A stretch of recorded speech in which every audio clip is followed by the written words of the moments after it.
We're going to talk about the women dominating TV this week in WWE. We're going to talk about a Samoan choking out a beast. Don't forget about the moron celebrity making an ass out of himself on WWE TV, and the fact that Randy Orton and Jinder Mahal are going to get very up close and personal with bamboo. We'll talk about one crazy man serving a restraining order to another crazy man, and we'll talk about the heel turn so nice they did it twice. All that and more this week in episode 439.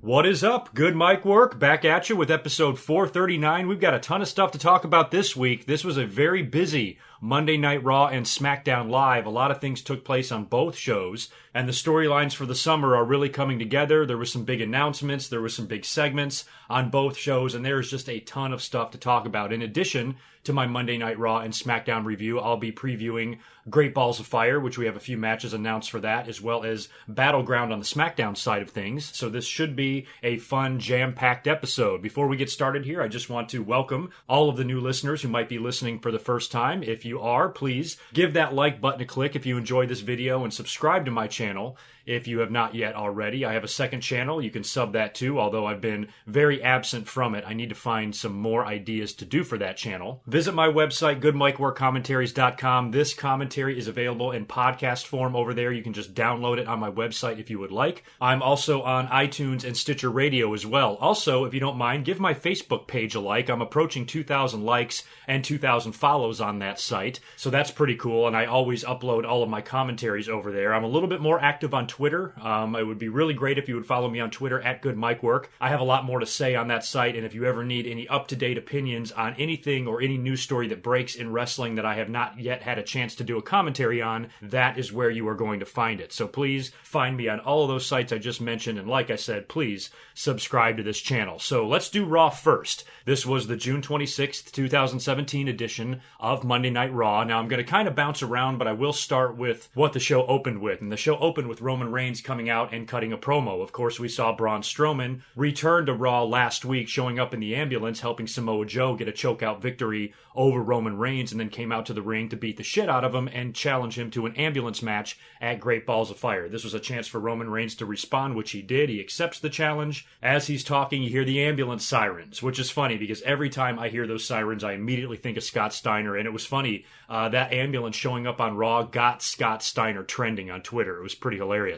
But an ambulance backs in to the stage area there, and Roman Reigns gets out of the ring and goes right towards it, assuming that Braun Strowman is in there. He opens up the doors, nobody's inside, and Braun Strowman ambushes him from behind. So Roman Reigns just cannot figure out Braun Strowman. I swear, at every single interaction or brawl they have had like this, Braun Strowman has beat his ass. He ambushes him out of nowhere, kicks the crap out of him, throws him right up on the stage, and then from the stage, he launches Roman Reigns into the side of the ambulance. It reminded me of when Kevin Nash lawn darted Rey Mysterio during the NWO days back in 1996 at Universal Studios or wherever the hell they were. It just depends on what the WWE's future plans for Roman Reigns are as far as who I would predict to win this. I know the fans are immediately going to want Braun Strowman to win. I understand that completely, and I certainly wouldn't complain if he did.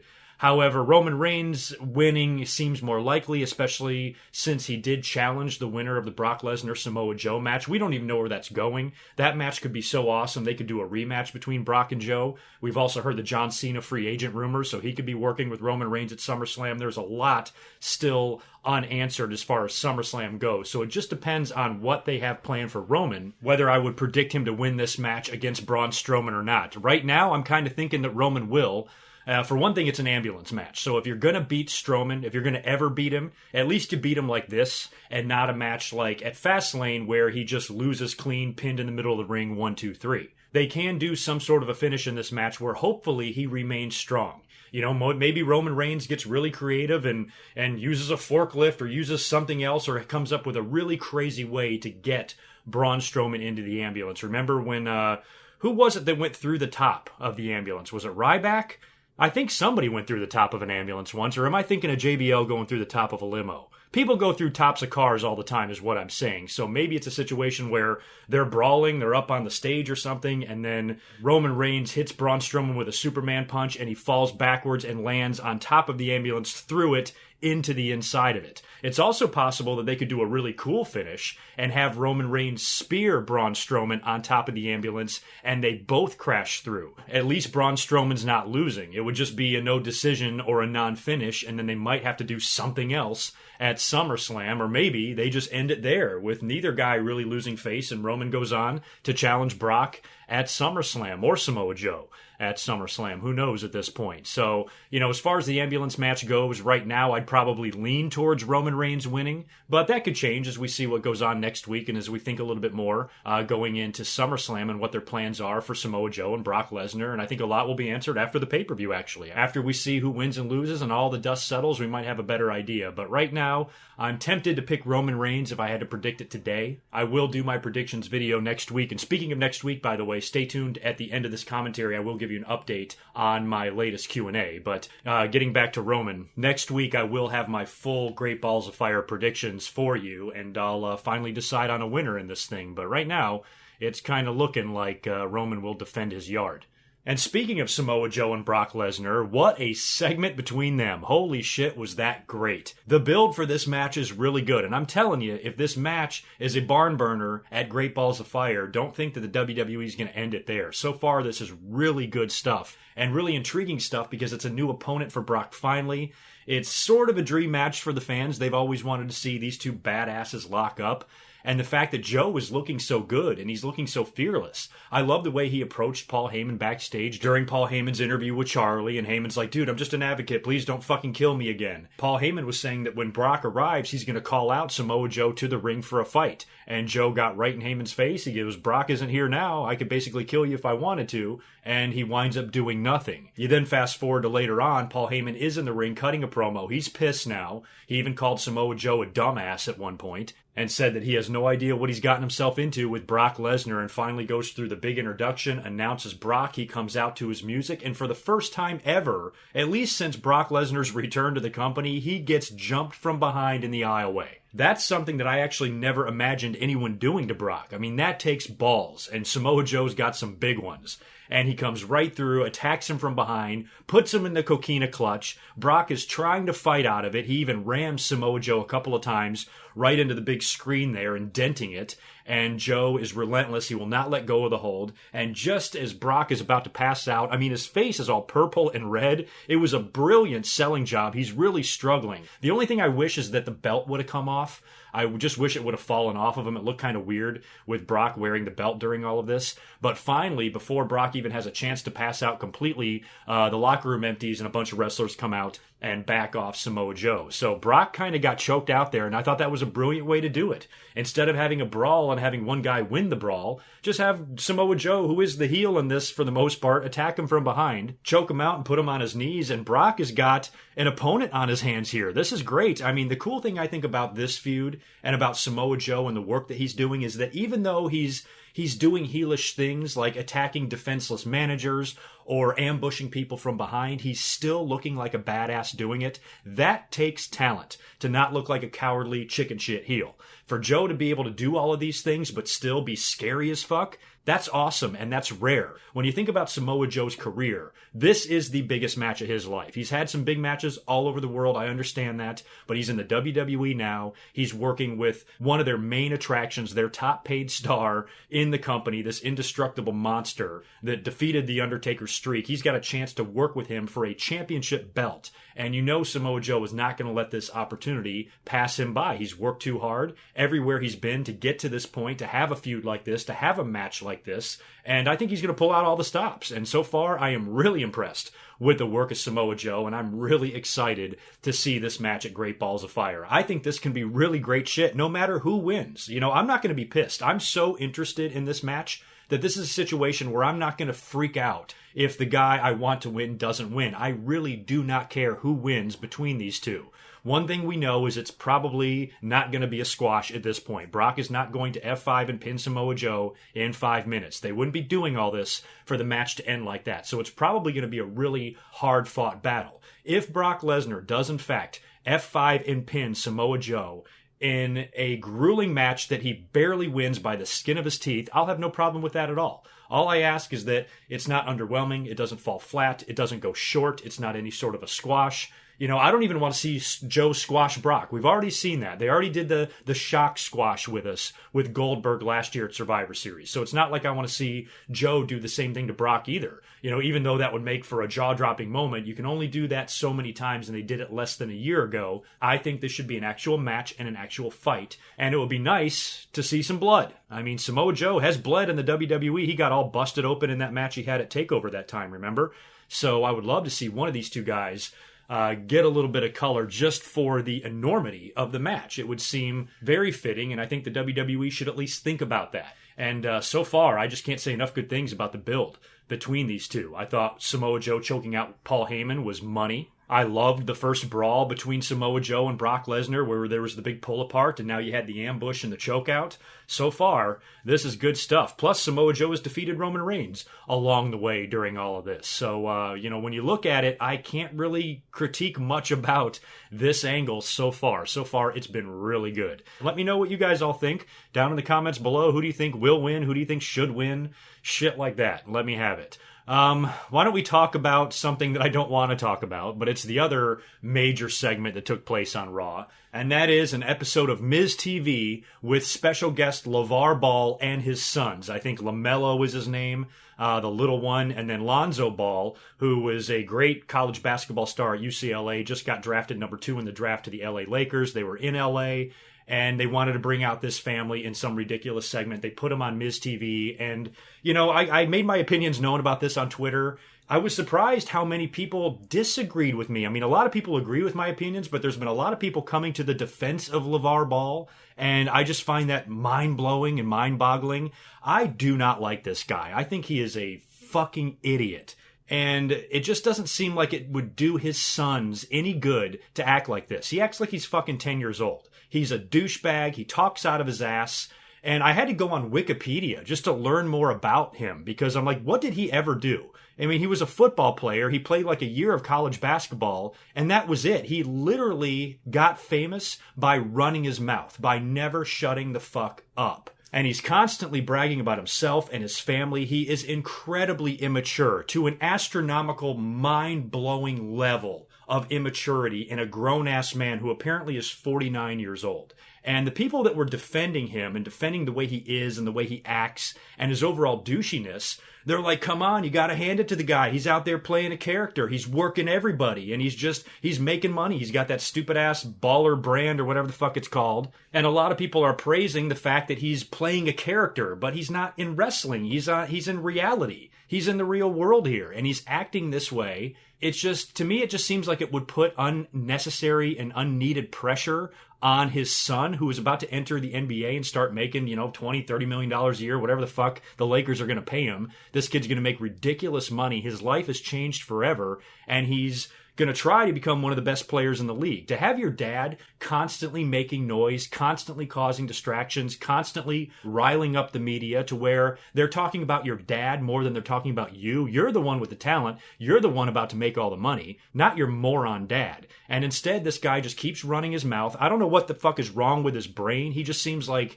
he's in a different universe or something like that. And let's not forget about the N-word that was dropped. Jesus. LaMelo, we all heard what he said. I'm not going to repeat it, but go back if you haven't seen it, or just tweet it or Google N-word on Raw and it'll come right up. And it's just ridiculous. I mean, Booker T made the same mistake back in the day in WCW when he was talking about Hulk Hogan, but at least Booker T knew he fucked up. This moron teenager has no idea. Like, this is just the way he talks. And to him, there was probably nothing wrong with saying that. Nobody really freaked out. Everybody treated it as a joke. Even on Smackdown, we saw Big E kind of make light of it when he redid what Booker T did and almost said the word. So WWE definitely acknowledged the fact that it was a little bit silly. And apparently it really didn't piss anybody off. It didn't piss me off at all. It was just something that was like, God, just fucking think, kid. Use your fucking head. You're on national TV. You're on live TV. And that there is the problem, is that these kids probably have the most warped sense of reality that you could ever imagine. Imagine what their lives are like. Imagine what their lives are about to be like, especially with Lonzo making all this money. They're already in the public eye. They're like the Kardashians. They remind me of the type of family that would have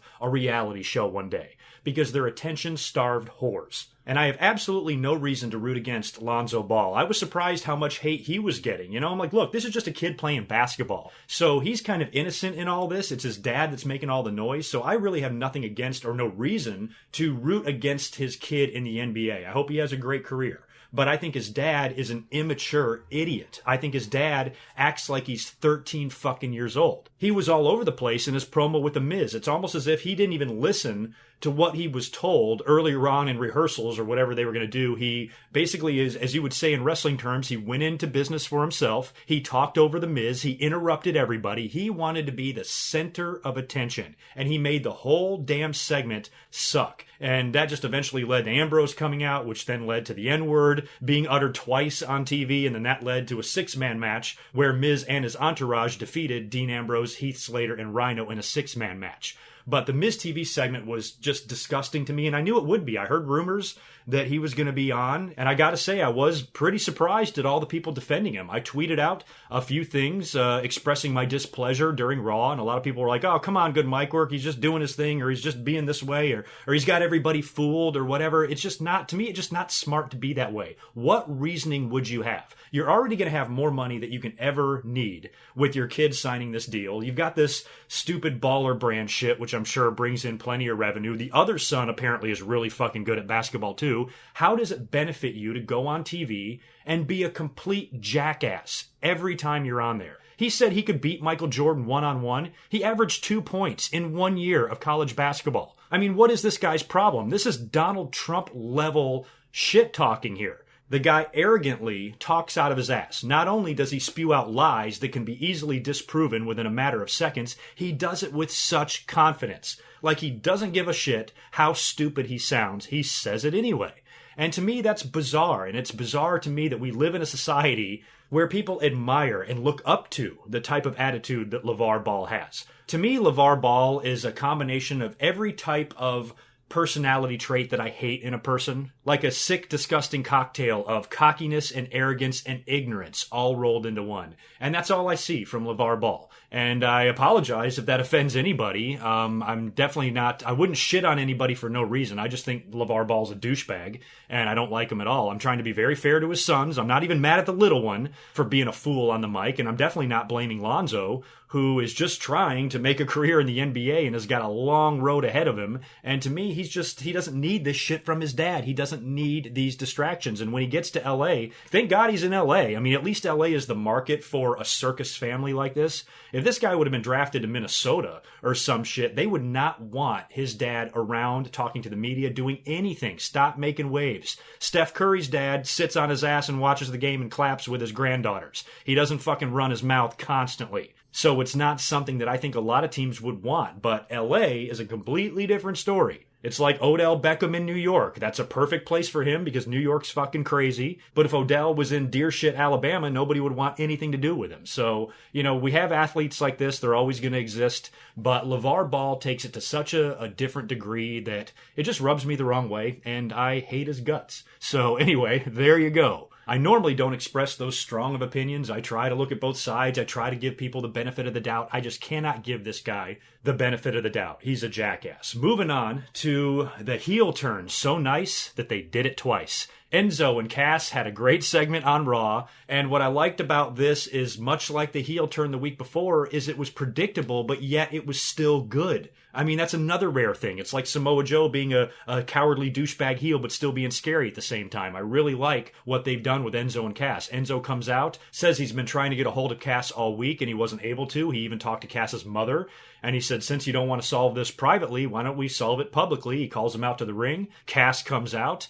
And Cass apologizes, cuts a promo, this heartfelt apology to Enzo, talks about how they're brothers and he's never going to turn his back on him again. And the whole time you're like, no, there's no way they're getting back together. But yet he just persists and he keeps talking. You're like, nope, they're not getting back together. I never once fell for this. Not even after the hug. I mean, once they hugged and I was like, okay, he's still going to attack him somewhere. I was like, maybe they actually swerve the fans and put him back together, but he turns next week. I thought maybe they would do that.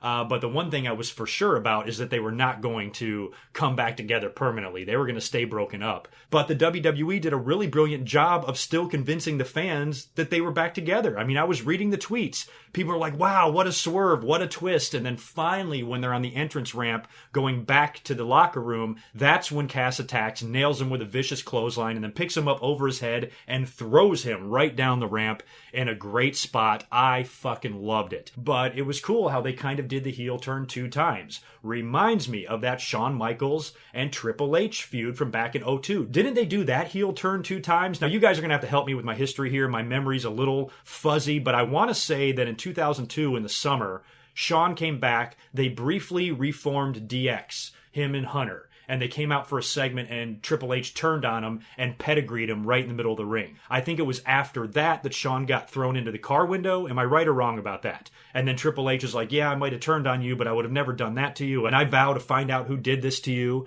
And then it turns out it was Triple H in the end. So they kind of did 2 heel turns there as well. And this whole situation between the two reminds me of what went on with Shawn and Triple H. A lot of the ideas for this feud were inspired by that, you can tell. And I'll tell you what, man, I hope next week in Enzo's promo, if he is in fact on TV, he starts calling Cass a casshole. I think that would be perfect, and I think USA Network would allow it. Another interesting piece to this story is after the fact, Cass went over to the announce table and got in Corey Graves' face. Because Corey Graves is the one that outed him as the one that attacked Enzo to begin with. Graves has had an increased role as of late on TV. We've seen him involved with Kurt Angle with these mystery text messages, and he's got something on Kurt Angle that's protecting him. Cass said, I don't know what you got on him, but Kurt Angle says, I can't touch you, or I'm fired, or whatever the hell.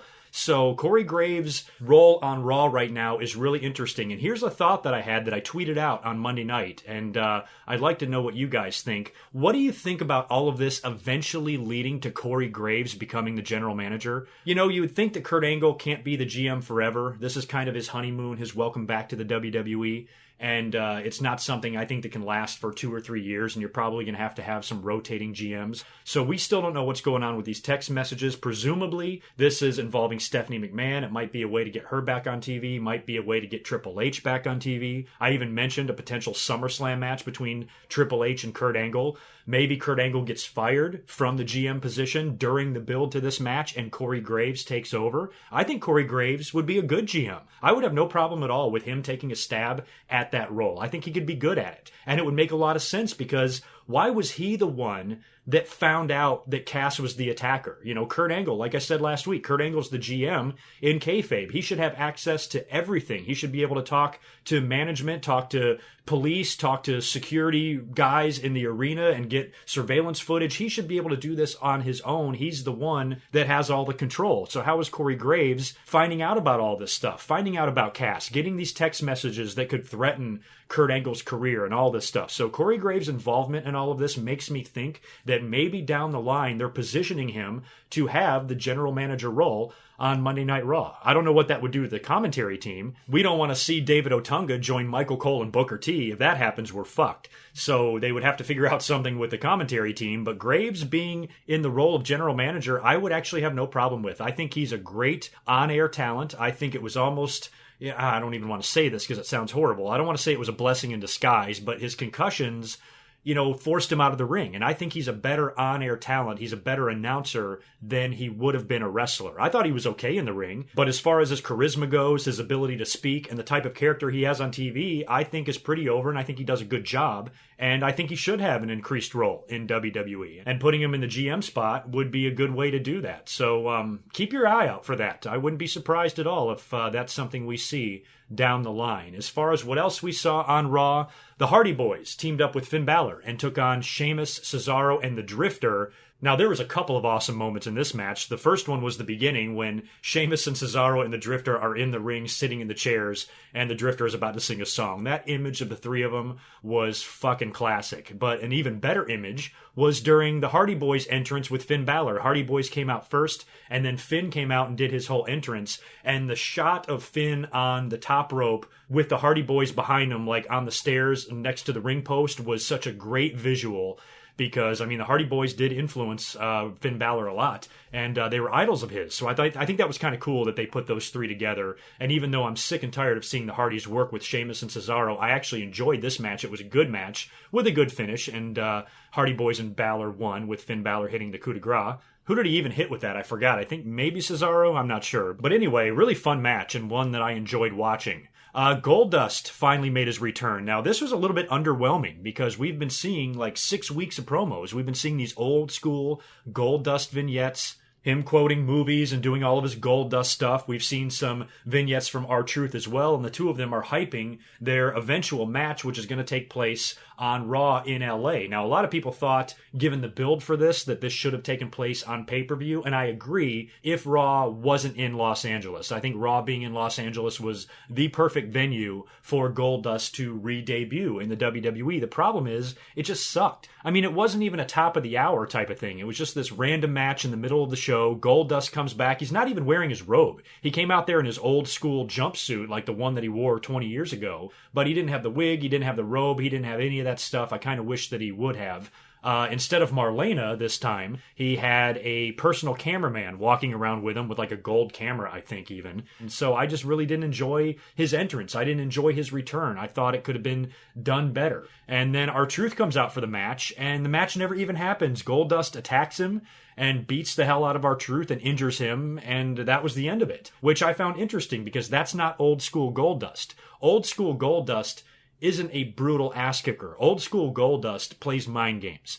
I thought he was going to try to psych out R-Truth and play head games with him, but instead he just beats the hell out of him, and the match never even gets underway. So I'm sure we'll now see that at the Great Balls of Fire pay-per-view, but I'm a little bit worried that that's going to be a pre-show match type of thing. I was really excited for the return of Goldust. I was hoping he would get one more run. He doesn't have to be on top. You know, I would love for him to be Intercontinental Champion, but fine, if you don't want to make him Intercontinental Champion, you don't even have to do that. I just don't want him to be a bottom segment guy, a kickoff match guy, if this is in fact maybe his retirement run. I think that they should pay a little bit more attention to him. Maybe throw him in some tag team main events on Raw, you know, throw him in the mix with fucking Seth Rollins and Bray Wyatt and guys like that. Give him some fun things to do. Have him run over R-Truth first, fine, get that out of the way. But do something with him to where you remember his final run with the company, and it's a run that does his career justice. That's all I really ask here, and I'm kind of getting nervous that we're not going to see that. Let's see, what else do I have written down? So we had another interaction between Seth Rollins and Bray Wyatt. Rollins first defeated Curt Hawkins in essentially a squash match, and then Bray Wyatt appeared on the Tron to cut a very Bray Wyatt-y promo, and all he did was really say words. That's it. But the best part of this was they showed the commercial. Now, I think I missed this last week, or I just wasn't paying attention, but I have not yet seen the commercial to the WWE 2K18 video game. Oh man, what a great commercial. All of these productions are always really good. Every year they do them. But this one was like a masked man going into WWE headquarters or the WWE warehouse, and he just starts beating the shit out of all of this classic memorabilia. He beats up the Winged Eagle belt, throws something through that. He burns Ric Flair's robe. He lights Undertaker's jacket and hat on fire on a casket and like throws it down a flight of stairs. He picks up Sting's baseball bat that's sitting there next to a barbed wire bat, and he just starts destroying shit. He beats up the $1 Million belt. He smashes the Triple H mask, the Mankind mask, the Brutus the Barber Beefcake hedge clippers. He decapitates the fucking Andre the Giant statue, and then he throws one of Stone Cold's four-wheelers off the ledge, and then it lands and fucking everything's burning up, and then he lights the whole place on fire and leaves the building and takes off the mask to reveal that it's Seth Rollins. Really, really well done and well produced. I mean, those commercials have always been good. I loved the one last year too with Goldberg. Was awesome. But this one was probably one of my favorites. Let's see. What else do I have to talk about before I get to the main event on Raw? Neville beat Lince Dorado. Tozawa was at ringside in his little personalized, VIP treatment booth there. He's got the suit on. After Neville wins, Tozawa gets in the ring. He's going to stand off with Neville, and they're about to fight. And that's when Titus O'Neil comes out and says, hey, why are you guys fighting? Why are you going to give this match away for free when I've just finalized details to have you two guys wrestle at Great Balls of Fire for the Cruiserweight title? So Tozawa joining the Titus brand, I guess, is paid off. It's gotten him a title shot at Great Balls of Fire, and that's going to be Neville's next opponent. At this point, like I said, Neville might as well keep that thing all the way until SummerSlam. I hope that he does. Now on to the main event of Raw, finally. But before I talk about that, let me just say, kudos to all the women this week in WWE who main evented all 3 shows. They main evented Monday Night Raw. We had a women's main event on SmackDown. And on Wednesday night, we're going to have a last woman standing match between Asuka and Nikki Cross, which I am assuming is the main event of NXT. And a lot of you are telling me that it is. And that's pretty awesome. I think that's really awesome that the girls main evented all 3 shows. That's got to be the first time it happened. I had tweeted out during SmackDown on Tuesday asking you guys if it's the first time that women have main evented Raw and SmackDown back to back, and apparently it did happen last fall. I don't remember when, and I don't remember who was involved, but a few of you told me that it has happened before, but I'm not sure if it's happened on all 3 shows, and that's pretty fucking awesome. So just want to congratulate all the women of WWE. This is something we would have never seen 10 years ago. We wouldn't have seen it 7 years ago, 6 years ago. And of course, Raw gave us the gauntlet match between the ladies. This match was to determine who would challenge Alexa Bliss at Great Balls of Fire for the title. And throughout the show, all the girls were in the back picking their numbers, and Kurt Angle was rolling the little thing with the balls in them.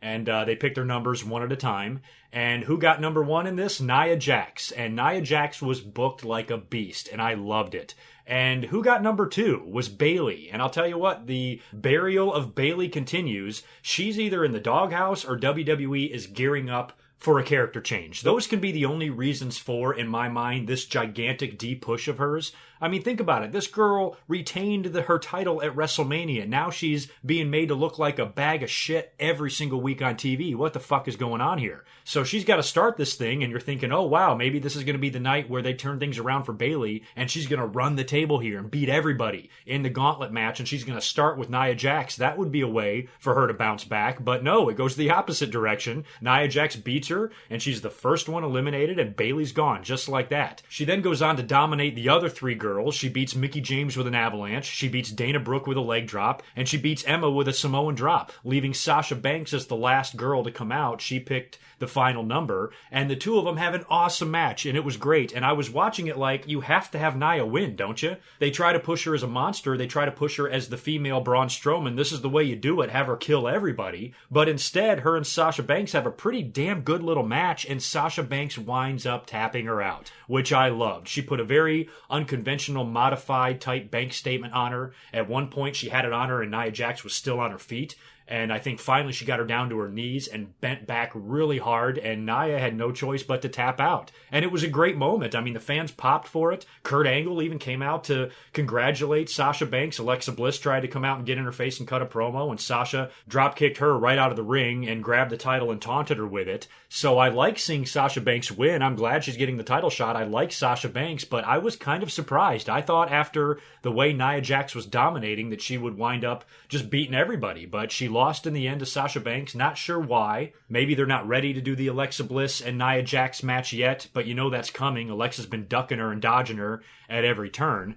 And plus, Nia's performance in this gauntlet match was awesome. And even though she didn't win it, you know, it's going to keep her stock up, and I'm sure she'll get another title shot. So it's not a big deal that she lost, I don't think, at the end of the day. I was just surprised the way she was just running through everybody. And then Sasha Banks kind of, you know, celebrates. But in reality, you know, Sasha Banks beat a girl that had 4 matches. You know, how can you celebrate about that? How can you cry and be emotional and thank the fans and, oh, this is such a great opportunity for me? You know, of course you might win this match when you're going in there against somebody that's had 4 matches before they faced you. They're not even fresh. It's not even fair. So Sasha Banks winning seems like something the heel would do. I don't know. The whole thing just seemed a little bit odd to me, but I still liked the match, and I was still entertained by the match, and I thought the finish was good, and I thought the finish was dramatic, and I thought all the girls did well in their main event role on Monday Night Raw. They put on a good match, and it was a lot of fun to watch. So let's move on now and talk about SmackDown. SmackDown was right here in San Diego on Tuesday. I couldn't believe it. I never fucking pay attention. I am the worst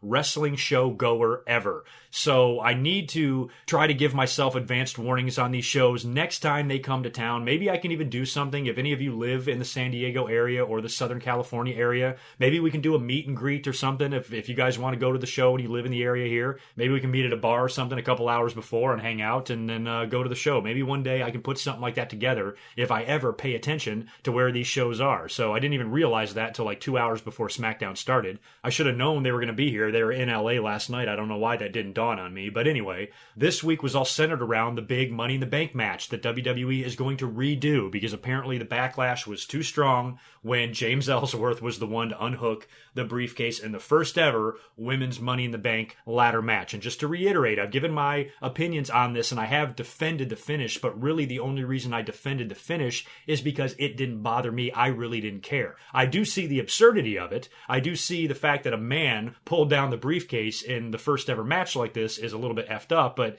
to me at the end of the day, it's just something that I didn't think was going to affect anything one way or the other too badly, so I didn't care. But that doesn't mean that I don't understand the arguments.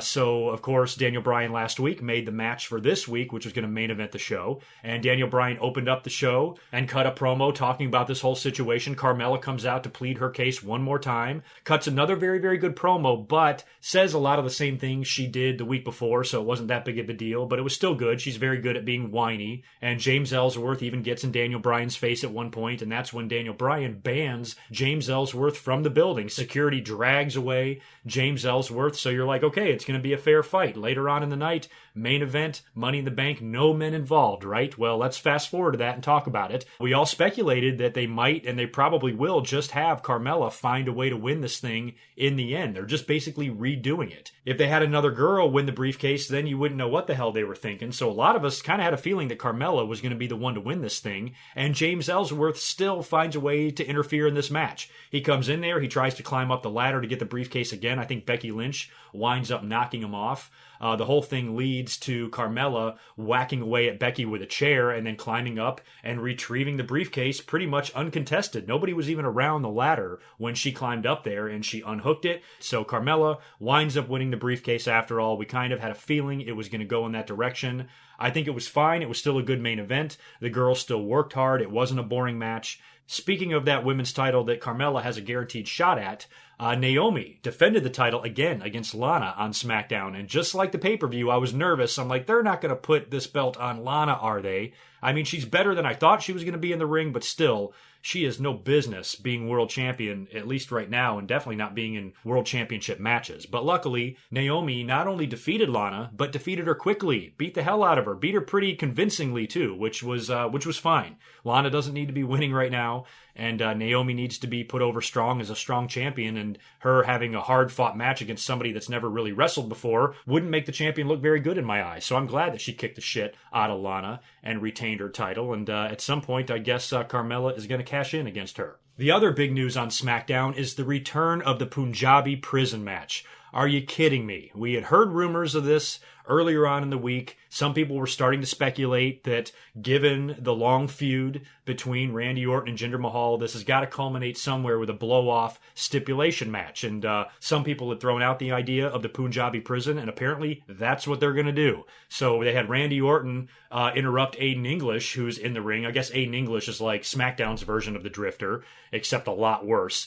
And he's in there trying to sing. He's interrupted by Randy Orton, who kicks his ass, throws him out of the ring, sits in the chair, basically holds SmackDown hostage. He wants Jinder Mahal. Shane McMahon comes out there, and Randy Orton pleads his case. You know, he goes, you might not think I deserve a shot, but this guy disrespected my family, which is just so funny that Randy Orton is saying that to Shane McMahon. Randy Orton, the guy that punted his father, didn't he even punt Stephanie, or did he DDT Stephanie, or did he RKO Stephanie? I think he did all three. The Viper's batshit insane. For him to sit there and tell Shane that the Singh brothers and Jinder Mahal disrespected his family because they grabbed his dad. They just grabbed him. That's it. That's all they did at the pay-per-view was grab him. They're not punting him. They're not DDTing him. They're not kissing somebody's wife right in front of their husband. And Randy Orton is completely freaking out. And I liked that Shane reminded Randy Orton of who he is and some of the things that he's done in his past. And eventually agrees to give Randy Orton another title shot against Jinder, but he said he's going to allow Jinder to pick the stipulation. Jinder then comes right out. There's no reason to drag this on. All the fans knew it. They were chanting Punjabi prison in the crowd. The cat was out of the bag. Everybody knows this is the match that they're going to do. And Jinder says that he's picked a match that one of his idols made famous, the great Khali, 10 years ago. I think it's been 9 or 10 years since we've seen a Punjabi prison match in WWE. And then he announces that that's what it's going to be. And okay then. I think that thing is ridiculous. It's not any crazier than any of the other WWE matches. I mean, the Elimination Chamber is a goddamn spaceship. We've had Kennel from Hell matches, and we've had some really insane matches, but this was kind of one that I hoped we would never see again. I just don't see how they can be any good. You know, I mean, the ones before, who was even in the one 10 years ago? Batista and Khali, maybe? Somebody like that? I'm not overly excited about it, to be honest with you. I never liked the concept to begin with. I always think the WWE goes so overboard with some of these ideas. We've seen the Kennel from Hell match and what a dumpster fire that thing was. And with this Punjabi prison, I guess it fits the storyline with Jinder Mahal, but still, it's like, what the fuck is this thing? So we'll see. Maybe they'll surprise us. I'm not going to shit completely on it. I just think it's a little crazy that they're bringing that match back after 10 years when it was never good to begin with. So anyway, whatevs there. I guess we can move on from that. I'm pretty sure that Jinder is going to wind up retaining the title because, of course, next week is the 4th of July. And that marks the return of John Cena and a lot of rumors surrounding what John Cena is going to wind up doing when he gets back. A lot of people think that he's going to feud with Jinder Mahal for the WWE title on SmackDown and probably even get a title match against him at SummerSlam, because after the Punjabi prison match, Jinder should be feud free. That should end everything with Randy Orton, and that opens the door for John Cena to come in and challenge him and potentially break Ric Flair's record if Cena turns out to be the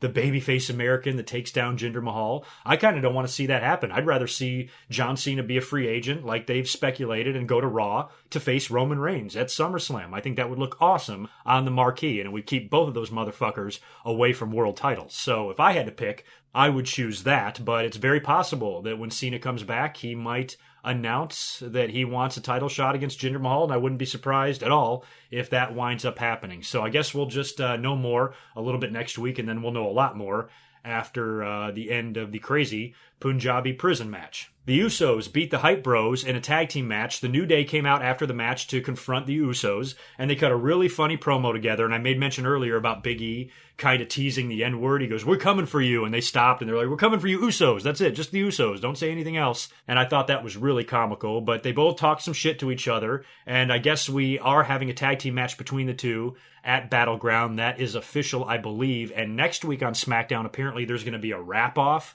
between the two teams. So that should be interesting and probably pretty funny. So I guess tune in next week on the 4th of July for a wrap-off. Let's see what else. We had AJ Styles and Kevin Owens having a backstage segment with Daniel Bryan, and he winds up making a number one contender battle royal for next week, which AJ Styles is invited to, and the winner of that will be the number one contender, and they will face Kevin Owens for the title at Battleground, and Kevin Owens was all pissed off. I even caught a little bit of Kevin Owens on Talking Smack, and holy shit is he funny. I don't know how he does not burst into laughter with some of the shit that he does. He was giving so much hell to Daniel Bryan and especially Renee Young. And I mean, he tore up her notes, he spilled water on her phone, just constantly fucking with her, and then he left and he came back like 3 different times. He would leave, Renee would say something and it would piss him off and he'd come back again. If you haven't seen this week's Talking Smack, go check it out on the network. It's pretty funny what Kevin Owens does. And he's really good at making you think he's serious, because I thought he was really pissed off at Renee Young there, and she was even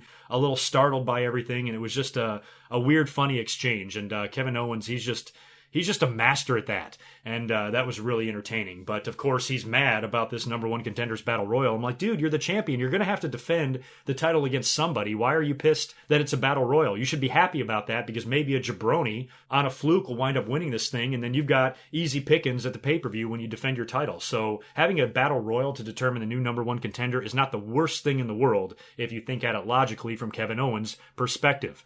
We had another edition of Fashion Files. This shit is getting crazier by the week. Breezango has been getting attacked. Tyler Breeze was attacked last week, and I think their office was all destroyed. And so this week they're interrogating the Ascension, and they're in this like little interrogation room. They had a picture of the Big Boss Man in there, which I thought was great.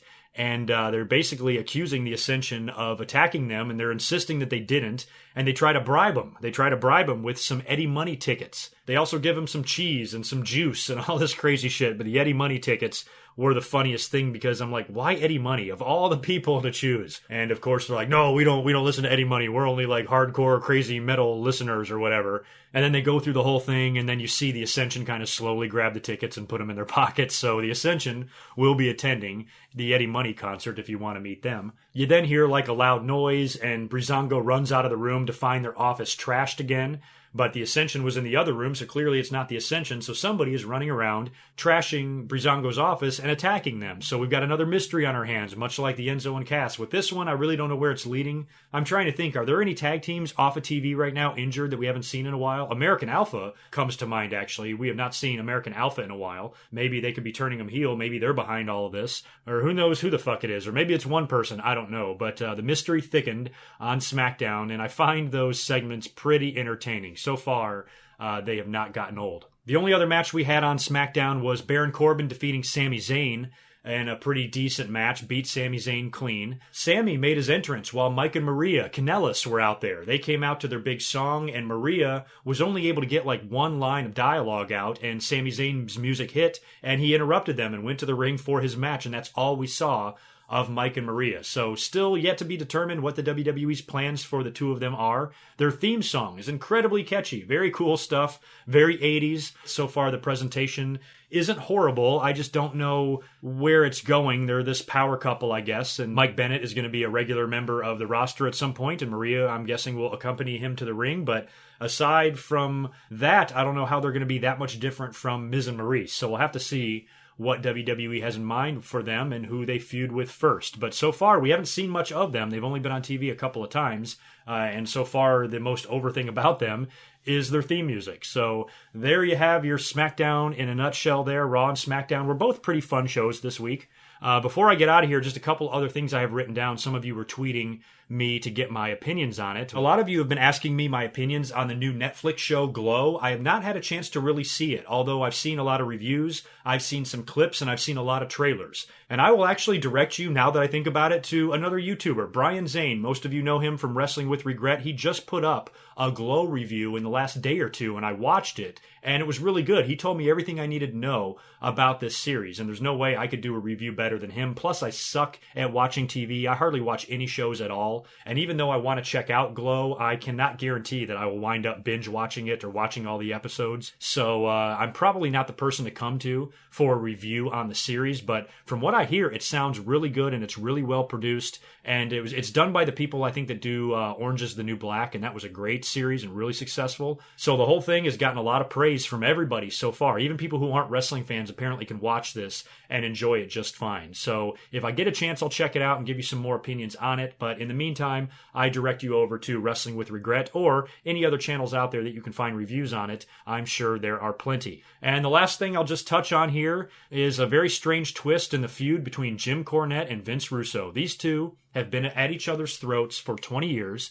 And Cornette, we all know, we have heard so many things Cornette has said about Vince Russo over the years. You can even find YouTube videos like 10 hours long of just Jim Cornette burying Vince Russo. It's part of his shtick. It's part of his whole deal. A lot of fans tune into his podcast and listen to him just to hear him shit on Vince Russo because it is incredibly entertaining. And I've heard just about everything Jim Cornette has said about Vince Russo in the past. Well, apparently this boiled over on one of Jim Cornette's recent podcasts to where whatever he said spooked Russo, and he actually filed a restraining order against Jim Cornette, and Jim Cornette was served this restraining order at his home by the police. I heard Jim Cornette tell the story on his latest podcast. I've heard a little bit of Vince Russo's side of this. Something to Wrestle With, Bruce Pritchard, the awesome podcast that I mention from time to time. They just did an entire show on Vince Russo's time in the WWE, and the guy gets a ton of attention. But whatever Jim Cornette said apparently was enough to get Vince Russo to file the restraining order. I can't believe it took this long, especially when you consider some of the things Jim Cornette has said about Russo in the past. But a restraining order, come on. Can you imagine being scared of somebody like Jim Cornette? I know he's nuts. I know he's completely batshit insane,